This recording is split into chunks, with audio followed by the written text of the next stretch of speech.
एक छोटे से गांव में एक किसान रामू अपनी पत्नी और बच्चों के साथ रहता था। वह खेती बाड़ी करता था, लेकिन उसके पास बहुत कम जमीन थी और उसकी फसल अक्सर अच्छी नहीं होती थी। रामू हमेशा अपने परिवार को बेहतर जीवन देने का सपना देखता था, लेकिन उसकी आर्थिक स्थिति उसे ऐसा करने नहीं देती थी। एक दिन गांव में एक साधु आया और उसने रामू से कहा, तुम्हारी मेहनत और सच्चाई ने मुझे प्रभावित किया है। मैं तुम्हें एक जादुई बीज देता हूँ। इसे अपने खेत में बो और तुम देखोगे कि इसका फल तुम्हारी जिंदगी बदल देगा। रामू ने साधु की बात मानकर उस बीज को अपने खेत में बो दिया। कुछ दिनों बाद वहां एक अद्भुत पेड़ उग आया, जिस पर सुनहरी पानीपुरी लटकी हुई थीं। रामू ने एक पानीपुरी तोड़ी और जैसे ही उसने उसे खाया, वह ताजगी और स्वाद से भर गया। उसकी पत्नी और बच्चों ने भी पानीपुरी खाई और वे सभी बहुत खुश हो गए। रामू ने सोचा कि वह इन पानीपुरी को बाजार में बेच सकता है।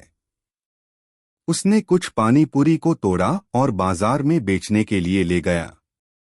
जब लोगों ने इन जादुई पानीपुरी का स्वाद चखा, तो वे दंग रह गए और अधिक खरीदने के लिए लाइन में खड़े हो गए। रामू ने बहुत सारा पैसा कमाया और धीरे धीरे उसकी आर्थिक स्थिति सुधरने लगी।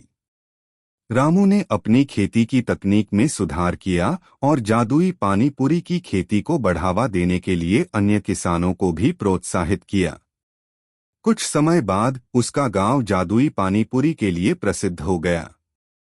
लोग दूर दूर से इस गांव में आते और जादुई पानीपुरी का स्वाद चखते। रामू की मेहनत, सच्चाई और साधु के आशीर्वाद ने उसके जीवन को बदल दिया। उसने अपने परिवार के लिए एक अच्छा घर बनवाया, बच्चों को अच्छे स्कूल में दाखिला दिलाया और अपने गांव को समृद्धि की ओर अग्रसर किया। शिक्षा। इस कहानी से हमें यह सीखने को मिलता है कि सच्चाई, मेहनत और सही अवसर का मिलना जीवन में बहुत महत्वपूर्ण है।